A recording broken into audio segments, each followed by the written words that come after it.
Je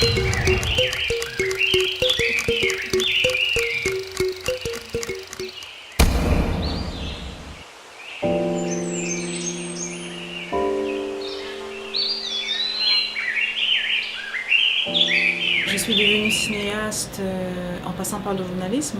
J'ai été journaliste quelques années et j'étais très frustrée parce que les articles, une fois que je les avais écrits, au bout d'un jour ou au maximum de 3 jours, ils n'existaient plus. Et je crois que j'avais envie d'inscrire mon travail dans la durée, j'avais envie de raconter des histoires qu'on peut écouter, qu'on peut regarder des années après. Et je suis passée au documentaire progressivement. Je connais très bien le Québec, j'ai été formée au documentaire au Québec, un peu à Québec d'ailleurs, et aussi à Montréal, à l'Institut national de l'image et du son, l'INIS. Mon premier documentaire, je l'ai réalisé au Canada, à Toronto, et j'ai été stagiaire au desk francophone de Radio-Canada. Oui, c'est un cinéma qui s'est installé depuis une cinquantaine d'années maintenant. Je crois que la question qu'il faut se poser, c'est que est-ce que ce cinéma qui a brillé et qui a porté très haut les couleurs de l'Afrique en 60, 70, 80, est-ce que ce cinéma-là est aujourd'hui aussi offensif? Malheureusement, je crois que les guichets de financement des films africains s'étant rétrécis ou quasiment fermés, le cinéma africain a du mal à exister parce que pour faire des films, il faut de l'argent, c'est compliqué. Sur le continent, dans les pays, il n'y a quasiment pas d'école de formation et ça continue à être considéré comme une industrie marginale. Donc, tant qu'on n'aura pas compris dans nos différents pays que le cinéma est un vecteur de culture, de développement, mais ce n'est pas seulement du divertissement et qu'il faut qu'on puisse aussi résister à toutes ces images venues d'Asie, d'Occident qui s'installent et qui forgent l'imaginaire et la culture des populations. Tant qu'on n'aura pas compris qu'on doit y résister en donnant une vraie impulsion à notre cinéma, je ne suis pas sûre qu'il puisse retrouver ses lettres de noblesse. Vue d'Afrique est un festival auquel je suis très attachée. C'est un festival où j'ai eu mes premiers prix comme documentariste. Et même si on ne fait pas des films pour avoir des prix, c'est vrai que lorsqu'on vous décerne un prix pour un travail que vous avez mis 2-3 ans à réaliser, c'est peut-être le signe que ce travail-là a plu, a intéressé et que vous avez une audience. Donc revenir à Vue d'Afrique aujourd'hui, recevoir non pas un prix, mais un prix d'honneur pour l'ensemble de mon travail, je suis extrêmement touchée, très honorée qu'ils aient voulu me faire cet hommage. Je trouve que la question de savoir pourquoi est-ce qu'on fait du documentaire et pas de la fiction est une fausse question parce que ça donne l'impression que c'est uniquement dans la fiction qu'on fait du cinéma et c'est loin d'être mon approche de la chose. Je fais du documentaire parce que c'est le meilleur moyen jusqu'à présent pour moi de raconter des histoires que j'ai envie de raconter. Quand le commandement opérationnel a été mis en place au Cameroun, comme beaucoup de Camerounais, je n'ai pas réalisé ce que cela impliquait. Je n'ai pas compris tout de suite qu'on allait aboutir au dérapage dont la conséquence a été la disparition de plus d'un millier de personnes dans l'indifférence générale. Je trouvais important de revenir sur cette histoire, cette page assez sombre et mal connue de l'histoire du Cameroun. D'abord pour montrer aux Camerounais ce qui s'est passé, pour leur dire que voilà, on a été là et ça s'est passé, on ne s'en est pas aperçu, mais aussi parce que je trouvais important que ces familles-là qui n'avaient pas eu droit à la parole, ces familles-là qui pour certaines avaient perdu un fils, une fille, un frère, un parent et avaient été traitées avec beaucoup de désinvolture, voire très durement par le gouvernement camerounais, j'estimais que ces familles-là méritaient que je leur offre cet espace d'expression et ce film-là, pour moi, c'est cela. Il y a un membre de famille qui m'a dit « Votre film, c'est la sépulture que nos enfants n'ont pas eue ». Mon documentaire Une affaire de nègre n'a pas officiellement été diffusé au Cameroun. Il circule sous le manteau, il est vendu.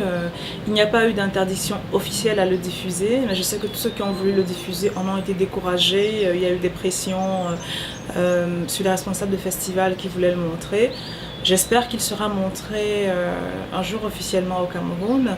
Ce que je sais aussi, c'est qu'il est passé sur des chaînes en Europe et avec le câble, des Camerounais l'ont vu. Beaucoup de Camerounais l'ont vu, y compris aussi sur Internet.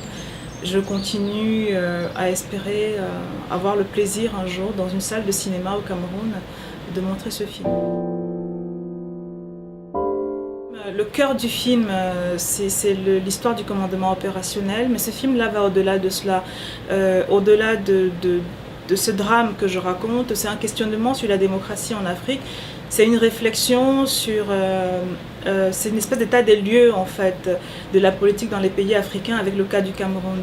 Et une fois dans le film d'ailleurs, à un moment on sort de la stricte histoire douloureuse certes des victimes et des familles, pour entrer dans une réflexion plus politique. Le choix d'un titre obéit à plusieurs critères qui ne sont pas toujours rationnels. Et je trouvais que dans le film, il y a l'avocat qui défend les familles, qui dit « Comme c'est une affaire de nègres, ça n'a pas ému beaucoup de gens. Sous-entendu, lorsqu'il y a, sans minorer ce qui s'est passé en Inde, lorsqu'il y a un viol en Inde, le monde entier est ému. Lorsqu'il y a... je sais pas, 2 ou 3 personnes qui se font agresser ou assassiner aux États-Unis ou en Europe, le monde entier est ému. Mais en Afrique, lorsque 1600 personnes disparaissent, ou lorsque des femmes sont violées depuis 20 ans au Congo et qu'il y a des milliers de morts, ça intéresse moins les gens parce que ce sont des affaires de nègres. Ah oui, mais mon travail est extrêmement politique, j'ai une formation de sciences politiques. Donc la plupart des films que je fais, je pars toujours d'une histoire ou quelque chose qui m'a touchée ou d'un portrait. Je pense que dans le monde, tout est politique. Une fois qu'on dépasse le premier degré de lecture des choses, on se rend rapidement compte qu'il y a du politique derrière. Si on n'a pas peur, on est inconscient, mais je crois que ce qu'on peut qualifier l'envie qu'on a de faire des choses, on ne va pas au bout de ces envies-là parce qu'on n'a pas peur, mais parce qu'on apprend à dompter sa peur et parce que peut-être les motivations qui sont les miennes vont au-delà des considérations de ma petite personne finalement. J'ai eu la chance de rencontrer tout au long de mon travail depuis quelques années des personnes extraordinaires qui avaient beaucoup souffert et qui malgré ça continuaient à faire entendre leur voix. Et j'ai le sentiment que mon devoir, avec l'histoire qui est la mienne, je suis née en Afrique subsaharienne, dans un pays qui est on peut dire les choses comme elles sont, extrêmement autoritaire, où je vois, là je suis à Montréal et j'ai rencontré plein de Camerounais qui sont partis du Cameroun, des gens extrêmement brillants, créatifs, qui essayent d'exister ailleurs, parce que dans le pays d'où ils viennent, ils se rendent compte qu'ils ne pourront pas avoir un avenir viable. Donc, quand je regarde tout ça, je sais que l'impératif qui est le mien, c'est de pouvoir en parler. Je ne suis pas sûre que ça change les choses, mais ce n'est même pas une question que je me pose, c'est-à-dire je ne me dis pas est-ce que je peux, est-ce que je ne peux pas. Je le ressens très fort en moi et je le partage, c'est tout. Une affaire de nègre, je pense que je ne l'aurais pas faite si j'avais été un homme. Parce que beaucoup de gens ne m'ont pas pris au sérieux, y compris même les personnes que je filmais, parce qu'elles ne croyaient pas que du fait que je sois une femme, j'irais au bout de ce que j'avais entrepris. Ça a quand même duré 4 ans le film. Donc ça peut être un handicap, mais je crois qu'il faut toujours utiliser son handicap comme un tremplin pour avancer. Il y a de plus en plus de femmes qui font du cinéma, pas seulement comme actrices, qui passent derrière la caméra, qui réalisent. Je trouve ça formidable. Quand j'ai commencé à faire du documentaire, je sais que beaucoup de gens ne pensaient pas que j'irais au-delà d'un film. Quand Une affaire de nègre a été montrée au distributeur du film en France, la première remarque qu'il a faite à mon producteur, c'était ah, mais c'est qui l'homme qui a fait ce film? Et il lui a dit non, mais c'est Oswald. Il dit bah oui, parce que j'ai un prénom qui fait parfois masculin. qui prête à confusion, et il était persuadé que j'étais un homme. Et quand il m'a vu, il a dit « mais je ne suis pas sûre que ce soit elle qui ait fait le film ». Ça participe vraiment d'un mouvement global, hein. Il n'y a pas que dans le cinéma qu'on voit ça, il y a de plus en plus de femmes, et de femmes africaines, ce qui est formidable et qui me rend très heureuse, qui investissent des champs où on n'était pas attendu par le passé. On a commencé dans un premier temps à trouver des corps éparpillés dans la ville. Nous déplorons au bas mot 1 millier de personnes qui sont portées disparues. Et est-ce que vous étiez parmi les gens qui tiraient? Mais j'étais dans la section de tireurs. Un matin, c'est Cyril, son propre fils, que Richard va voir être exécuté sous ses yeux. Tous ceux qui sont allés au commandement opérationnel ont la cicatrice de cet endroit.